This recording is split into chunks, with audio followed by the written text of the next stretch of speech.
معدن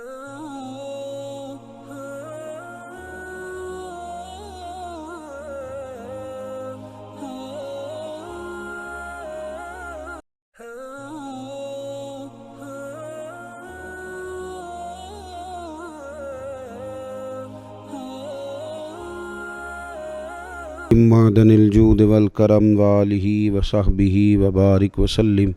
الصلاۃ والسلام علیک یا سیدی یا رسول اللہ وعلی آلک واصحابک یا سیدی یا حبیب اللہ۔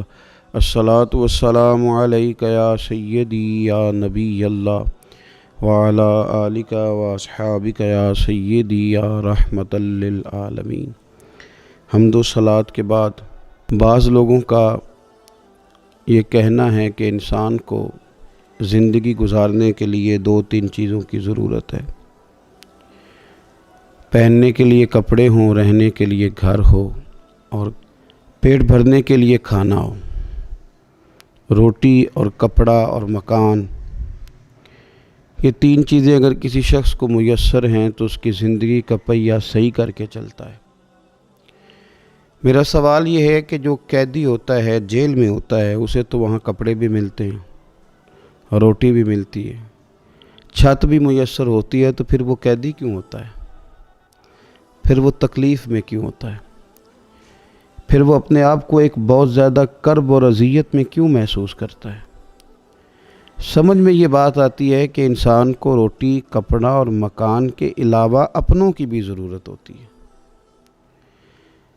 اس کے لیے سب سے بڑا خوفناک منظر وہ ہوتا ہے کہ جب وہ تنہائی کا شکار ہوتا ہے، اپنے اس سے دور ہوتے ہیں، ان کے ساتھ مل نہیں سکتا، بیٹھ نہیں سکتا، بات چیت نہیں کر سکتا۔ یہ تنہائی سب سے بڑی سزا ہے۔ اللہ تبارک و تعالیٰ نے انسان کو انسانوں کے ساتھ مل کر سوسائٹی اور معاشرہ بنانے کا حکم ارشاد فرمایا ہے۔ تھوڑا سا گہرائی کے ساتھ اگر ہم اس بات پہ غور کریں اور توجہ دیں تو ہمارا جو گھر ہوتا ہے وہ ہمارے لیے جائے قرار ہوتا ہے۔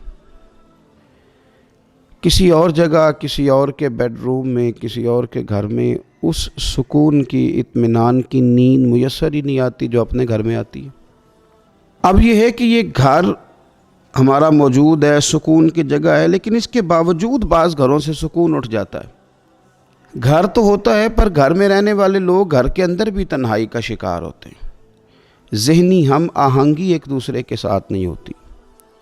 نسب کا رشتہ تو موجود ہوتا ہے لیکن دل کا رشتہ موجود نہیں ہوتا۔ اس لیے ہمارے دین نے ہمیں گھر بنانے کا طریقہ بھی ارشاد فرمایا۔ میاں بیوی کے رشتے کا قائم ہونا گھر میں سب سے پہلی ضرورت ہے۔ قرآن حکیم نے کہا ہن لباس لکم وانتم لباس لہن، مرد عورت کا لباس ہے، عورتیں مرد کا لباس ہے۔ لباس زینت بھی ہوتا ہے، لباس بندے کے عیب بھی چھپاتا ہے، لباس کی وجہ سے انسان گرمی اور سردی سے محفوظ بھی رہتا ہے، لیکن یہ یاد رکھیں کہ لباس کا پورا ہونا بھی ضروری ہے، اس کا وجود کے ساتھ فٹ ہونا بھی تو ضروری ہے۔ لہذا میاں بیوی کے رشتے کے اندر ایک دوسرے کے ساتھ ذہنی ہم آہنگی کا ہونا، ان کے مزاجوں کا ایک دوسرے کے ساتھ اتفاق کا ہونا، فٹ ہونا، یہ بھی بڑا ضروری ہے۔ نبی پاک صلی اللہ تعالیٰ علیہ وآلہ وسلم نے ارشاد فرمایا دنیا ایک متاع ہے اور دنیا کی بہترین متاع نیک بیوی ہے۔ جس کو یہ میسر آ گئی اس کا گھر بن گیا، اس کے حالات سنور گئے۔ اور حضور صلی اللہ تعالیٰ علیہ وسلم نے ہمیں گن کے بتایا تھا، گن کے فرمایا 4 چیزوں کی وجہ سے لوگ نکاح کرتے ہیں: مال دیکھ کر، حسب نسب دیکھ کر، حسن و جمال دیکھ کر، اور چوتھے نمبر پر دین دیکھ کر۔ فرمایا میرے غلاموں، تم نے اس طرح کرنا ہے جب کسی خاتون سے نکاح کرو یا تم اپنی بیٹی کا کسی لڑکے سے نکاح کرو، دین دیکھ کے کرنا، پرہیزگاری دیکھ کے کرنا۔ ایک حدیث میں نبی پاک صلی اللہ علیہ وسلم نے فرمایا حسن دیکھ کے تم نکاح کرو گے تو ہو سکتا ہے اس کا حسن اسے ہلاک کر دے، مال دیکھ کے نکاح کرو گے تو ہو سکتا ہے مال اسے متکبر بنا دے، تم دین دیکھ کے نکاح کرنا، رب تمہیں برکت عطا کر دے گا۔ تو سب سے پہلے تو رشتے کے انتخاب میں آپ بیٹی کے لیے رشتہ تلاش کریں تو پھر بھی دیندار کا، پرہیزگار کا، اللہ سے ڈرنے والے کا، اس لڑکے کا رشتہ تلاش کریں۔ اپنے بیٹے کے لیے رشتہ تلاش کریں تو اس خاتون کا جو اللہ سے ڈرنے والی ہو، جس کا دل نرم ہو، جو رشتوں کے تقدس سے آگاہ ہو۔ حسن، مال، دولت، یہ تو چیزیں آتی جاتی رہتی ہیں۔ تو گھر کے اندر اگر آپ آسودگی حاصل کرنا چاہتے ہیں تو اس کے لیے سب سے زیادہ ضروری یہ ہے کہ گھر کے اندر آپ کا ماحول کس طرح کا۔ حضرت سعید رحمۃ اللہ علیہ تابعین میں سے تھے، نیک آدمی تھے، محدث تھے، عالم تھے، درویش تھے، صوفی تھے، اللہ کے بندے تھے۔ ان کی بیٹی بڑی پارسا تھی، بڑی نیک تھی۔ بادشاہ وقت نے اپنے شہزادے کے لیے رشتہ بھیجا۔ دیکھیں، اب ایک سوچ یہ ہے کہ میری بیٹی شہزادی بن جائے گی، کل کو ملکہ بن جائے گی، لیکن وہ سمجھ گئے کہ وہ جو لڑکا ہے اس کی طبیعت میں تو عیاش پن ہے۔ وہ شہزادہ تو ہے لیکن اس کی خواہشات بہت بڑی ہیں۔ تو حضرت سعید رحمۃ اللہ تعالیٰ علیہ نے بادشاہ سے معذرت کر لی، فرمایا میں اپنی بیٹی کا نکاح تیرے ساتھ نہیں کر سکتا۔ وہ کہنے لگا میں تو جس پہ ہاتھ رکھوں وہ اپنی بیٹی دینے کو تیار۔ فرمایا میں نہیں اپنی بیٹی کا نکاح تیرے ساتھ کروں گا۔ وہاں معذرت کر لی، لیکن ایک شاگرد آپ کے پاس حدیث پاک پڑھا کرتا تھا، بڑا نیک تھا، پرہیزگار تھا، متقی تھا، اللہ کو یاد کرنے والا تھا۔ حضرت شیخ نے اگلی صبح ہی اس سے فرمایا کہ تو نکاح کیوں نہیں کرتا؟ عرض کی حضور میں نہ دولت پاتا ہوں، نہ مال و اسباب پاتا ہوں، کون مجھے رشتہ دے گا؟ تو فرمایا اگر میں اپنی بیٹی کا نکاح تیرے ساتھ کر دوں تو قبول کرتا ہے؟ اس نے کہا حضور یہ تو سعادت مندی اور فیروز بختی کی حد ہو گئی کہ اتنے بڑے شیخ کی صاحبزادی اور پھر اتنی نیک، پارسا اور اچھی اور اللہ سے ڈرنے والی خاتون۔ تو حضرت شیخ نے گھر جا کے اپنی بیٹی سے اجازت لی اور نکاح کر دیا، اور آخری جملہ اپنی بیٹی سے کہا، کہنے لگے پتر میں نے تیرے لیے دولت کا انتخاب نہیں کیا، میں نے تیرے لیے بہت اعلیٰ بنگلوں کا انتخاب نہیں کیا، لیکن اس شوہر کا انتخاب کیا ہے، اور تیرے شوہر کے لیے اس بیوی کا انتخاب کیا ہے جو انشاءاللہ مصلی پہ بیٹھا کریں گے، قرآن پاک پڑھا کریں گے، رزق کھائیں گے لیکن دیکھ کے کھائیں گے کہ حلال ہے کہ حرام ہے۔ تو رشتوں کے انتخاب میں دیکھیں، ایک ہے لباس جسم، اور میاں بیوی ایک دوسرے کے لیے لباس زندگی ہیں۔ ہن لباس لکم وانتم لباس لہن، زندگی بھر کا ساتھ۔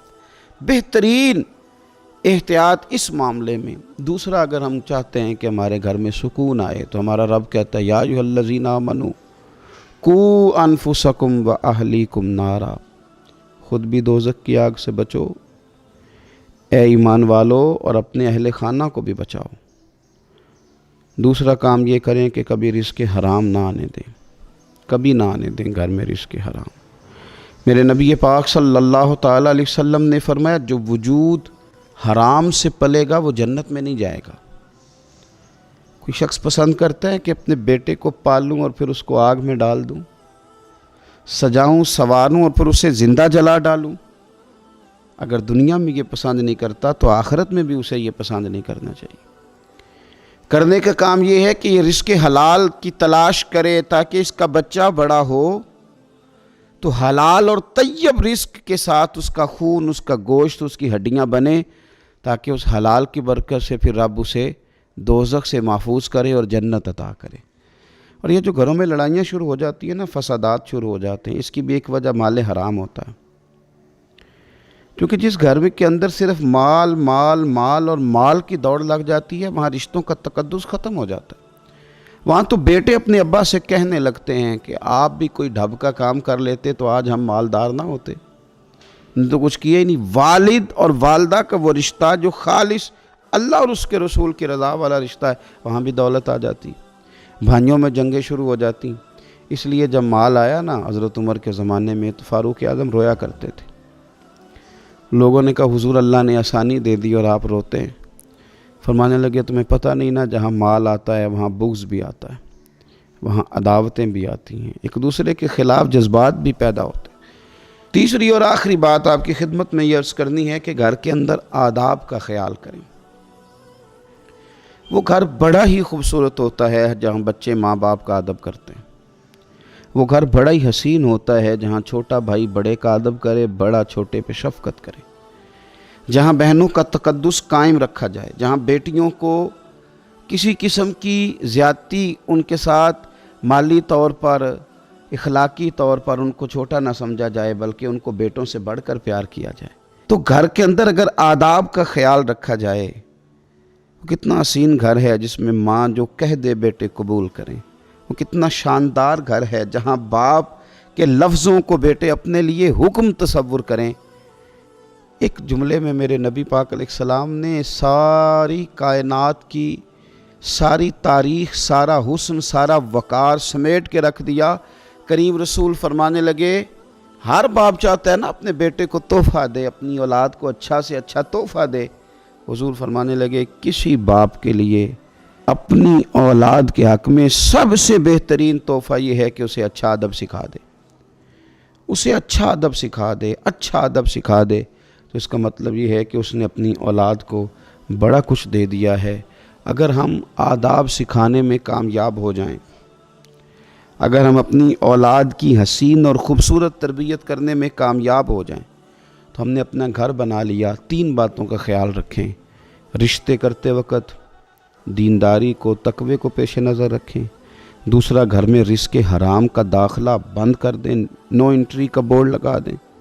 اور تیسری بات یہ کہ گھر میں آداب لے آئیں، آنے والی نسل کو اچھے آداب سے آگاہ کریں۔